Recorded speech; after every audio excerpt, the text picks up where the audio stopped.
اس میں 23 جو ایسے ملزمان ہیں جو کہ 2 یا 3 کے گروپ میں گینگ کی صورت میں کام کرتے ہیں، اور باقی جو ہیں وہ ہیں جو سنگل لفٹر ہیں.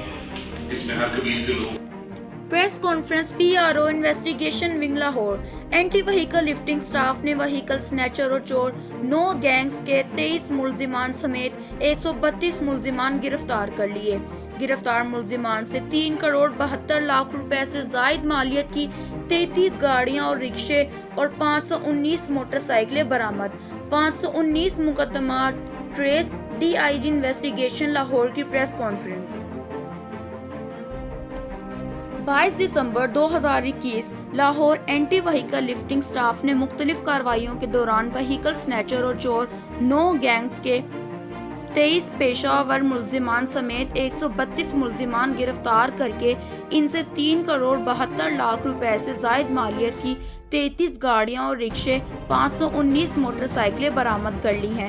ان خیالات کا اظہار D I G investigation Lahore نے آج پولیس لائنز قلعہ گجر سنگھ میں الیکٹرانک اور پرنٹ میڈیا کے نمائندوں سے گفتگو کرتے ہوئے کیا.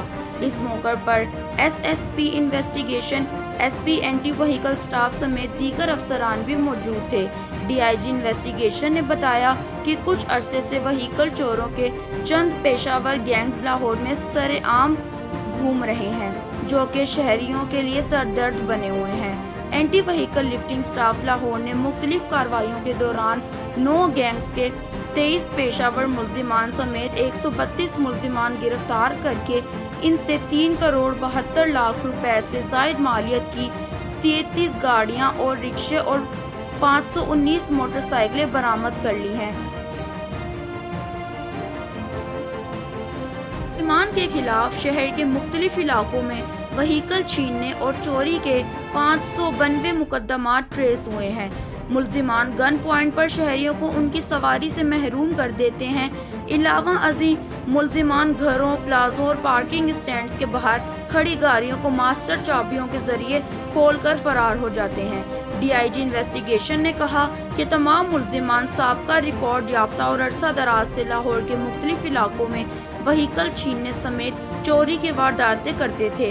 ڈی آئی جی نے کہا کہ ان گینگز کی گرفتاری سے وہیکل سنیچنگ اور چوری کے گراف میں واضح کمی آئے گی.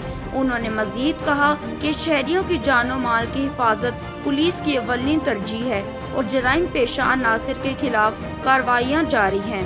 آخر میں ڈی آئی جی انویسٹیگیشن نے برآمد ہونے والی گاڑیوں اور موٹر سائیکلوں کی مالکان میں چابیاں بھی تقسیم کر دیں.